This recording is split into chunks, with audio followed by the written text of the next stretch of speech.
Hello Pisces, Sun, Moon, Rising, and Venus signs. Kamusta kayo? Sana po ay nasa mabuti kayong kalagayan. Welcome back po sa Star Tarot. At kung bago kayo rito, welcome din po kayo. Please subscribe, like, share my videos, and leave me a comment po kung nakaresonate kayo. Thank you. Tignan natin kung ano yung mga messages ni Pisces and energies as well. So, first card ninyo, that is your current energy. What to embrace this week? We have the Queen of Cups.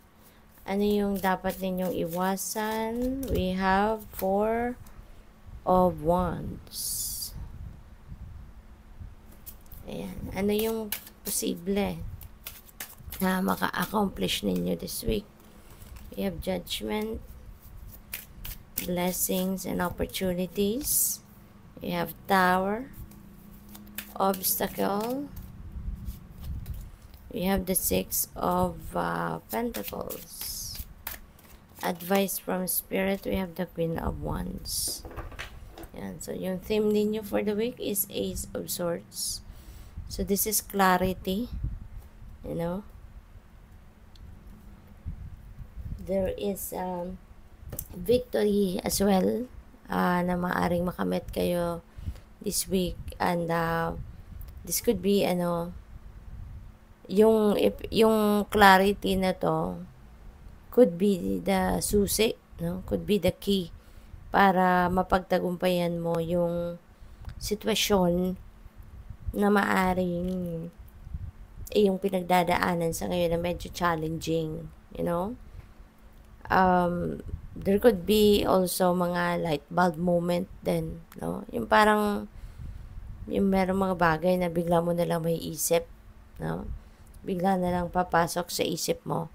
At maaring yan din ang isa sa mga makakatulong din para maano mo, para ma-solve, 'di ba?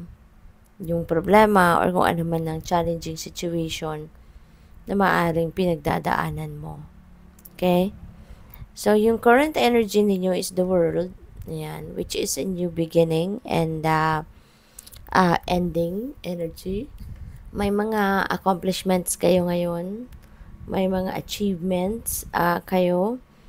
Kaya, in other words, this is this is a time for success sa buhay ninyo. So, this is really good.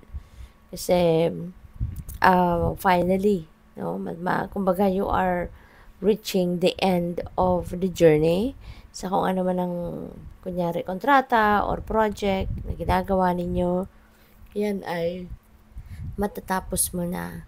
And yung pagtatapos na yan, that is also going to bring forth bagong simulain. No? You're going to start a new chapter in your life. You are going to start a new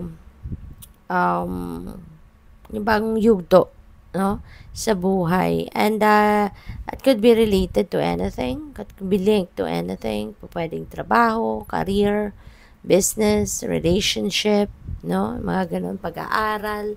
So, depende yan sa inyong sitwasyon, no. But yes, along those lines, ang pwedeng sisimulan ninyo. This is also travel.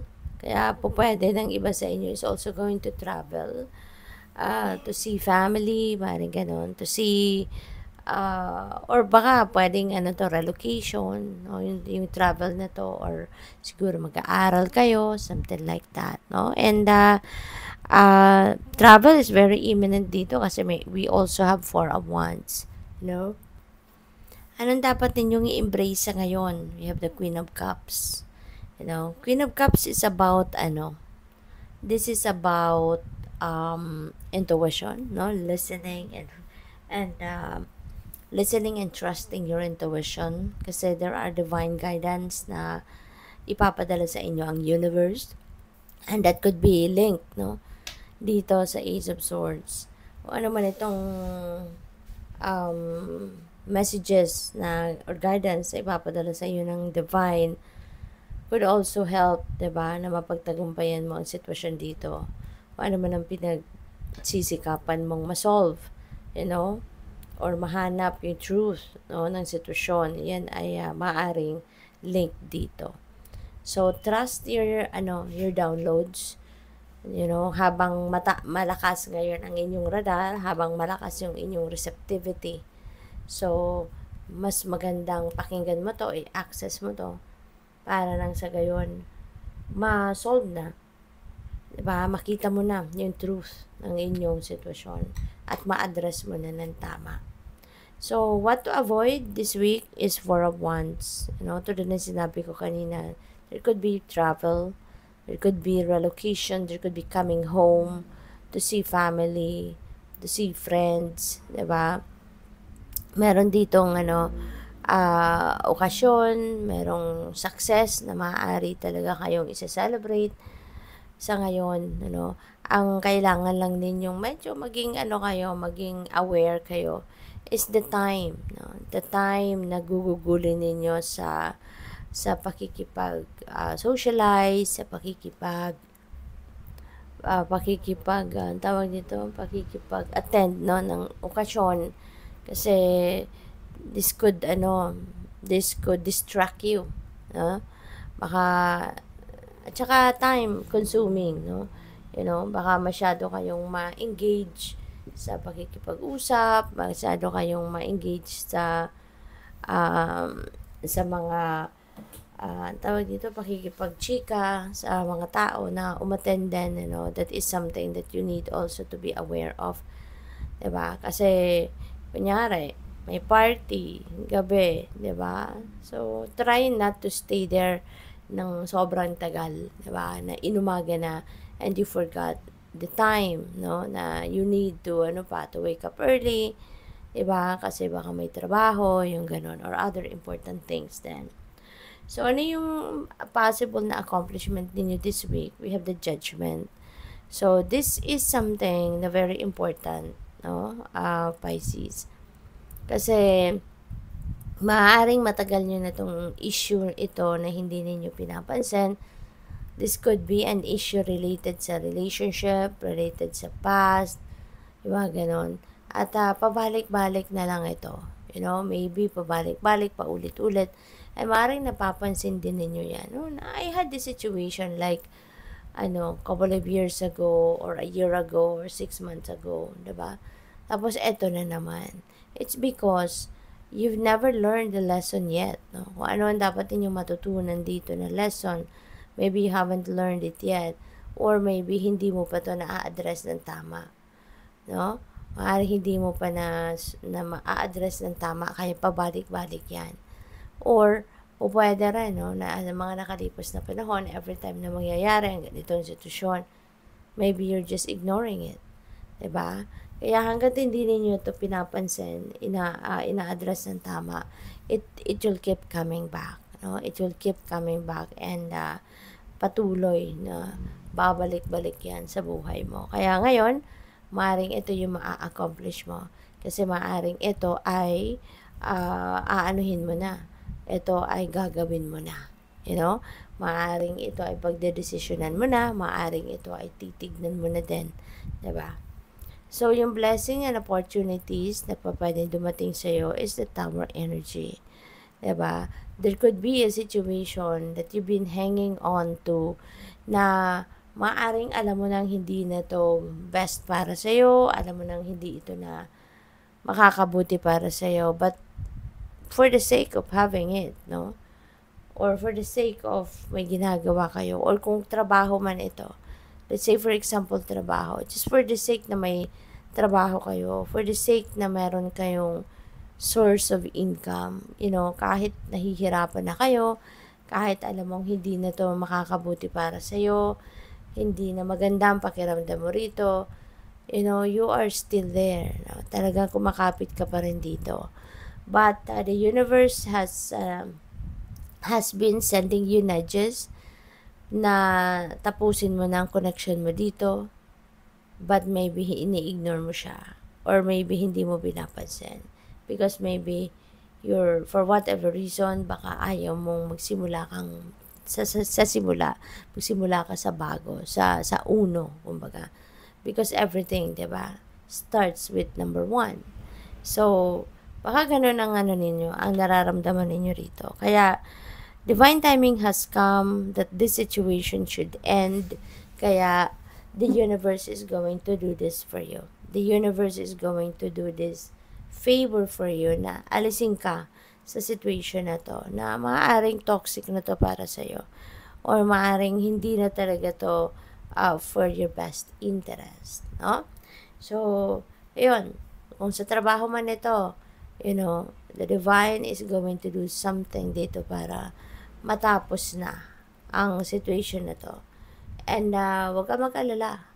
Kasi hindi ka aalisin sa isang sitwasyon tapos iiwanan ka ng universe.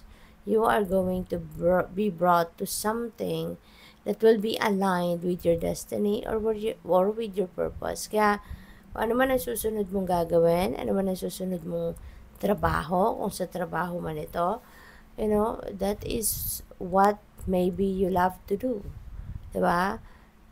Anything, kung ano man ang sitwasyon ninyo, whether this is family situation, whether this is relationship situation, business, ano man area of life dito ang tatanggalin ka ng universe from kung saan ka dadalhin ng event na to. Definitely, that is where you are going to be contented, be happy, be satisfied, kaya wag kang mag-alala. Okay? So, Six of Pentacles, yes, Six of Pentacles is the obstacle or the obstacle or ito yung ito yung obstacle or yung challenge ninyo sa ngayon. This is generosity energy. This is giving and receiving. So, maaari na obstacle ninyo rito is maybe you are needing some help. Maybe you are needing some money. Diba? Baka merang pera na issue dito. Baka yun ang kulang mo. But huwag ka mag-aalala. Rest assured that help will be coming towards you. God knows kung ano kailangan mo. God knows kung kailan mo to kailangan. Kaya be hopeful. Just keep your hope and faith alive. Na kung anong kailangan mo, that will be met. Kung anong kailangan mo, the universe will be sending people that can provide you, kung ano man ang kailangan mo. Okay? Kaya magpaka-positibo ka lang. Okay? So, advice sa inyo ng Spirit is Queen of Wands. Queen of Wands is a very focused energy. So, maaring sa ngayon, kung meron man kayong gagawin, since we have the world, so po pwedeng meron kayong bagong chapter, bagong opportunity that you're going to take advantage of sa ngayon. Sigurado, magiging focused ka, magiging determinado ka.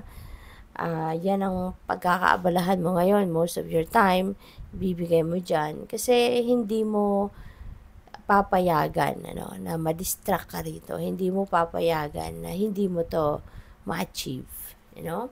So, kung ano man yan, kayo lang tanging nakakalam. Okay? So, tignan natin kung ano pa mga mensahe. Shark, trust your instincts to discern the truth of the situation. Ayan na nga. Para na-mention ko din yung kanina. Na mas magpakinggan mo yung inyong intuition, magtiwala ka sa inyong intuition para malaman mo yung totoo mong sitwasyon. Okay? Hindi mo yan maririnig sa ibang tao, diba? But maririnig mo yan sa iyong intuition. Okay? Good luck po. Thank you for watching. Love and light. Namaste.